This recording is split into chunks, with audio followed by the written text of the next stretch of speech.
Баршаңызға сәлем, ұстаған оразаларыңыз қабыл болсын. Бүгін мен сіздерге қазақтың ұлттық тағамдарының бірі наурыз көженің рецептімен бөлісетін боламын. Әрине, әр аймақта наурыз көжені әртүрлі дайындайды, бірақ менің нұсқам бойынша жасап көрсеңіздер, дәмі тамаша шығады. Ең алдымен менің каналыма тіркеліп қоюды ұмытпаңыздар. Бізге ол үшін пияз, сәбіз және картоп керек болады. Және горох езіліп пісу үшін 1 шай қасық ас содасына салып, кішкене уақытқа қойып қоясыздар. Және де сары жүгері, ақ жүгері, ет, маш және де жылқының қазысы керек болады. Және де осындай фасоль керек болады. Фасольді да қайнаған суға кішкене уақытқа бұқтырып қойып қойсаңыздар, осылай қабығы оңай ашылады. Менің наурыз көжемнің бір ерекшелігі ол қуырылады, және ол жай майға емес, тоң майға қуырылады. Кішкене шит май қосып жіберсек те болады. Ал енді осы майымыз ерігеннен кейін пиязымызды салып, сәл қызартып қуырып аламыз. Келесі кезекте етімізді саламыз. Кез келген ет пайдалана берсеңіздер болады. Келесі кезекте сәбізімізді саламыз, картопымызды саламыз және де қызарып әдемі түр беру үшін томатымызды салып, жақсылап қызартып бір қуырып аламыз. Ал енді суымызды құйып, қазымызды саламыз.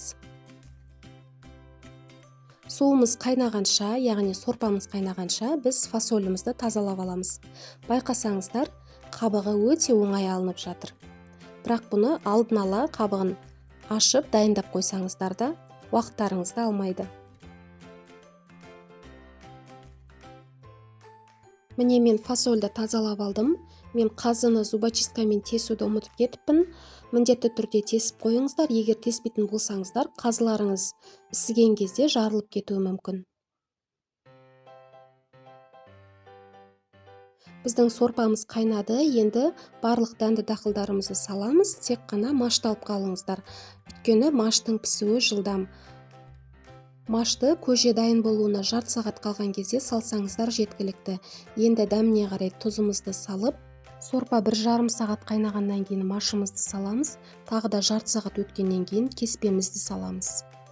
Кеспенің рецептін төменде описанияға қалдыратын боламын. Қазы 2 сағатта толықтай пісті, енді турап дайындап қоямыз. Егер сізге қазының жасалу жолы керек болса, онда төмендегі описанияға қалдыратын боламын. Осымен біздің наурыз көжеміз дайын болды. Сіздер де менің нұсқам бойынша жасап көріңіздер, өте дәмді болып шығады. Бұл наурыз көже кәдімгі көжеге ұқсас келеді, тек айырмашылығы ішіне дәнді дақылдар қосылады. Құрметті менің оқырмандарым, менің каналымның ары қарай дамуына өз үлесіңізді қосып, каналыма тіркеліп қоюыңызды сұраймын.